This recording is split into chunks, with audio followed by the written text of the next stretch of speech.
Giant stones, larger than buses, erected with a precision that even modern technology cannot reproduce. In Baalbek, Lebanon, blocks weighing over 1,000 tons were placed in positions that defy logic and science. For centuries, no one knew who built them or how it was done. Historical records remain silent, legends speak of giants, and it is here that one of humanity's greatest mysteries begins. An enigma so disturbing that it challenges everything we think we know about ancient civilizations. If you enjoy delving into mysterious stories, curiosities that defy logic, and secrets that history has tried to hide, subscribe to the channel and activate the notification bell. This way, you won't miss any of the mysteries we're going to reveal here. The fascination of foundation stones. In Baalbek, the first thing that captures your imagination isn't the Roman columns or the grand temple ruins.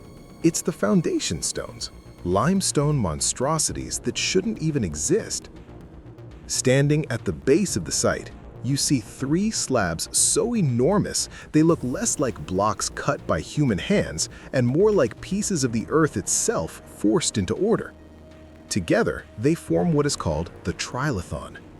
Each stone of the trilithon measures 19 to 20 meters in length, 4.3 meters in height, and 3.6 meters in depth.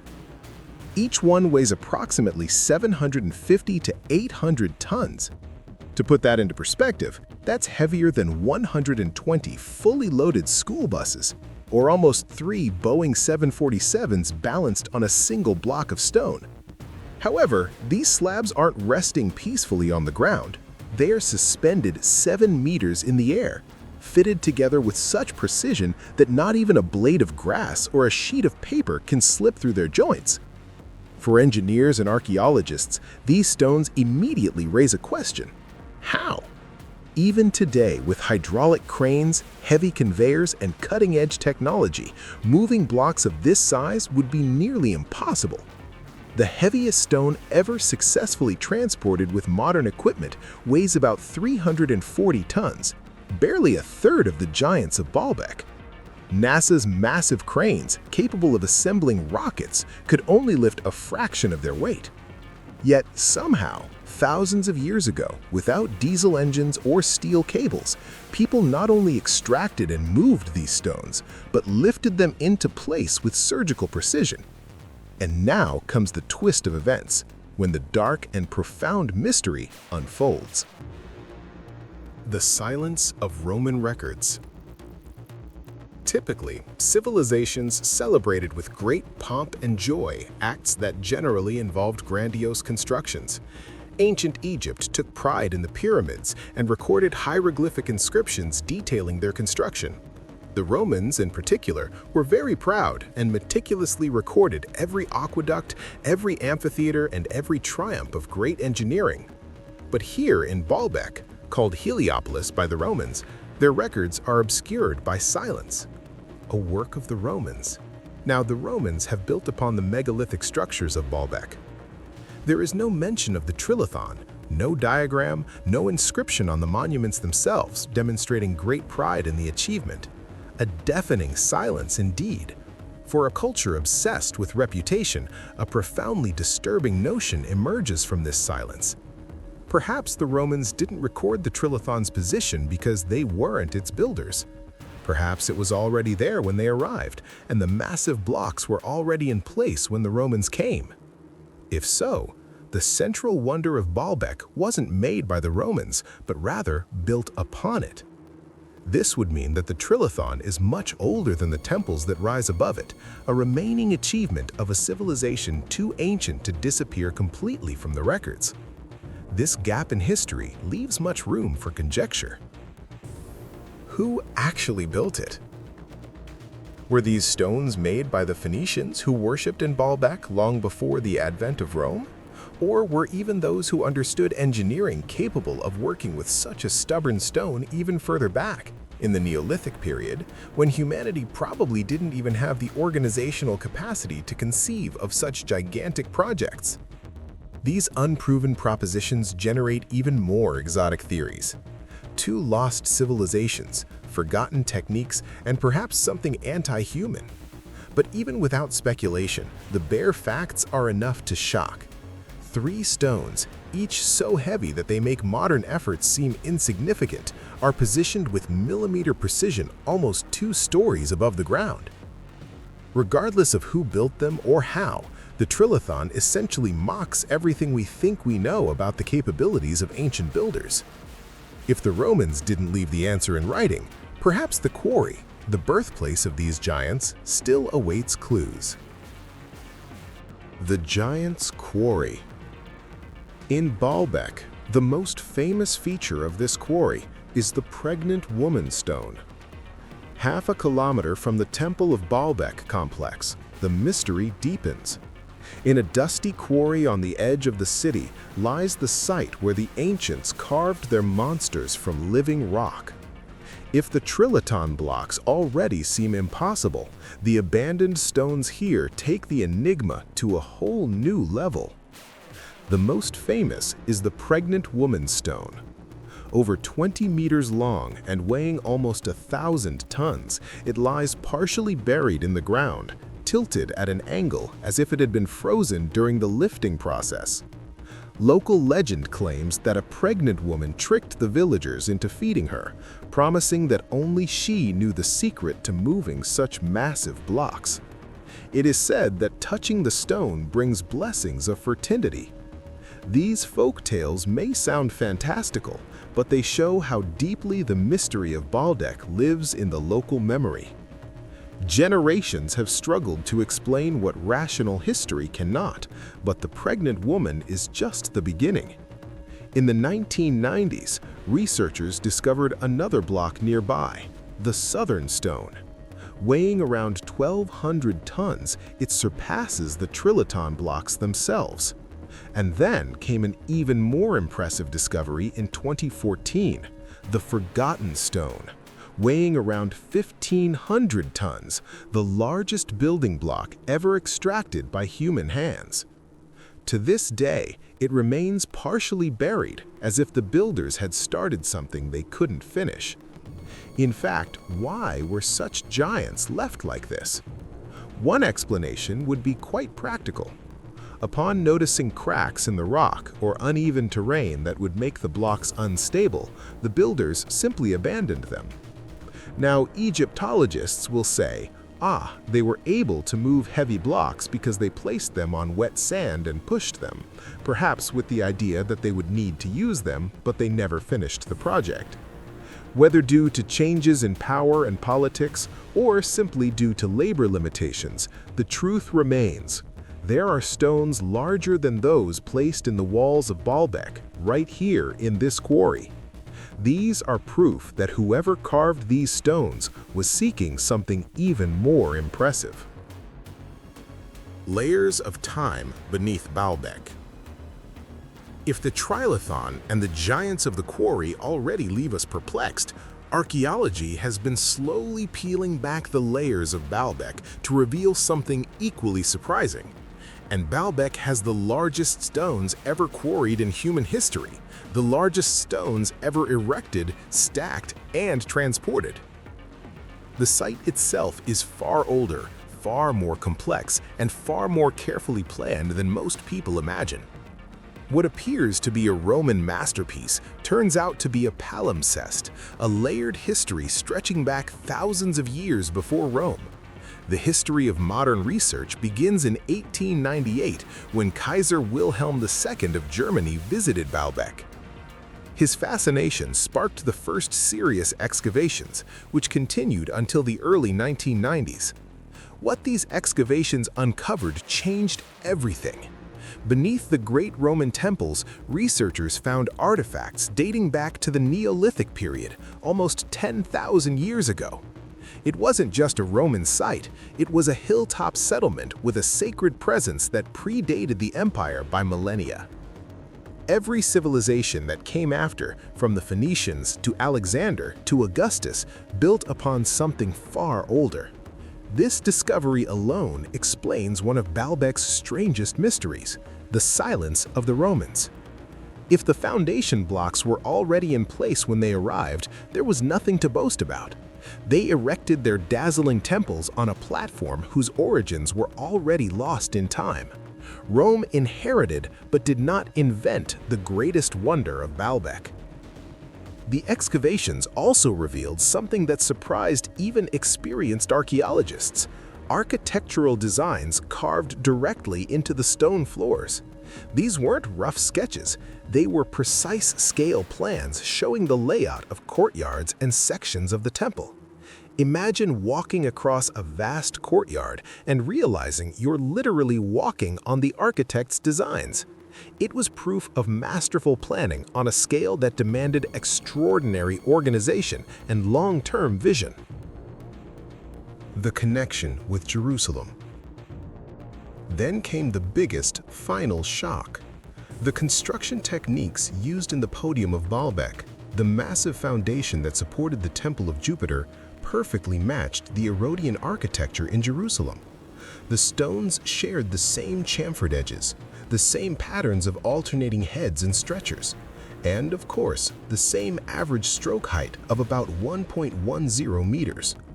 These were not vague similarities, they were precise signatures of a building tradition. Either the same teams carried out both projects, or at least networks of shared knowledge were active in both places. This suddenly meant that Baalbek was not an isolated anomaly. On the contrary, it was part of a larger network of excellence in ancient engineering. Fragments of pottery found in later excavations only added depth to the discussion. Some bore cuneiform writing, showing Persian activity long before the Romans.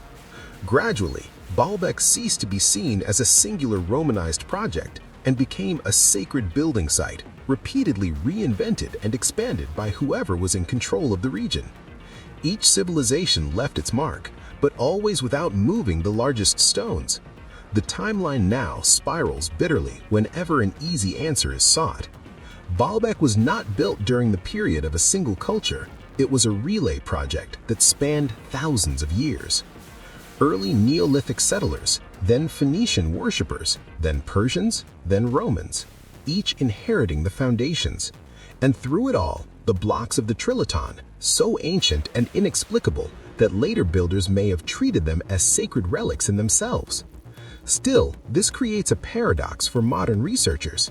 The revelations make Baalbek something that is definitely not an accident of myth. But again, it is clear that no culture recorded in history left a convincing manual of how megaliths were moved. If planning and layered history have proven that the stones were intentional, then the next question is a brutal one. Could human strength alone truly make the impossible possible? Breaking the impossible. For centuries, the megaliths of Baalbek have been called impossible. Too big, too tall, too precise, beyond the reach of human hands. But what if impossible simply means incredibly difficult? When archaeologists and engineers tested the theories, they discovered that while the challenge is daunting, it may not require aliens or lost technologies. Just ingenuity, hard work, and brutal persistence. The most obvious explanation is the one we instinctively imagine: wooden rollers and ramps. Placing enormous stones on logs, rolling them across flat ground, and then dragging them up a slope. On paper, it seems like simple physics. In practice, it fails. Experiments with much smaller blocks showed that the rollers slip on slopes, the logs break under the weight, and once the stone tilts even slightly, it becomes uncontrollable. Scaling this up to 900 or 1,200 tons would be a disaster. That's why some scholars have turned to the machines known to the Romans. Roman cranes were brilliant. Simple pulleys evolved into robust systems capable of lifting loads many times greater than a single worker could. With drive wheels, teams of men could lift 6 to 7 tons, an impressive feat for the time. But even their most advanced lifting towers reached a maximum of 50 to 60 tons. That's impressive, but still less than a tenth of the weight of Baalbek's foundation blocks. Even combining multiple cranes, the math simply doesn't reach 800 tons or more. And besides rollers and cranes, what else could be used? Techniques such as sleds, capstans, earthen embankments, and above all, sheer numbers of workers may offer part of the solution. Experimental archaeology has demonstrated that large stones can be pulled along prepared trails, especially when the ground surface is lubricated with water, clay, or animal fat, reducing friction. Teams with ropes and capstans could apply impressive force to advance blocks weighing many tons little by little. It's also possible to imagine earthen embankments being built beneath the rising structure, making the idea of sliding the stones into position plausible instead of lifting them. In reality, it all comes down to patience. We think of ancient builders racing against the clock. The truth, however, is that they could have spent months preparing the path for a single stone or simply raising embankments to the desired level. Instead of fast cranes capable of lifting 900 tons at once, the process could have been a painfully slow drag, centimeter by centimeter, day after day, with workers constantly reinforcing the ground below. Less a miracle of elevation, but an endless push. The purpose of giants. What's intriguing is the point of using such colossal stones. Smaller blocks would have been much easier, faster, and safer to handle. Some historians argue that it was purely a matter of prestige, building on a scale to leave rivals speechless. Others see practical wisdom in this. Fewer joints result in greater stability, especially against earthquakes. A foundation of monstrous blocks would withstand centuries of tremors, ensuring that the site remained the center of the sacred. Thus, the size had a purpose. It was insurance.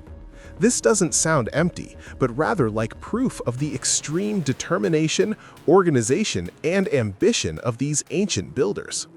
What seems impossible today may have been possible, albeit only at the cost of such a gigantic workforce and such ruthless coordination that we can hardly imagine it. But even if the methods make sense, an enigma remains. Who exactly commanded this effort, and why did Rome remain silent? The story of the forgotten builders. The stones of Baalbek are real. The quarry demonstrates intent. The projects prove planning, and experiments suggest that, with enough workers and time, moving the megaliths wasn't magic, it was human determination. Still, one question remains: who actually built them? And why didn't the Romans, the great record keepers of their time, say anything about the largest blocks ever placed there? The layered timeline offers some clues. Archaeology shows that occupation of the site extends back more than 10,000 years. Neolithic settlers treated the hilltop as sacred. Centuries later, the Phoenicians built temples to Baal, the god of the sky, who gave Baalbek its name. The Persians left behind pottery and artifacts. When Rome arrived, the site already carried the weight of sacred history. Each civilization reused and expanded the site, but none engraved its original history in stone. This makes it a very likely possibility. The Trilithon's blocks and foundations predate Rome.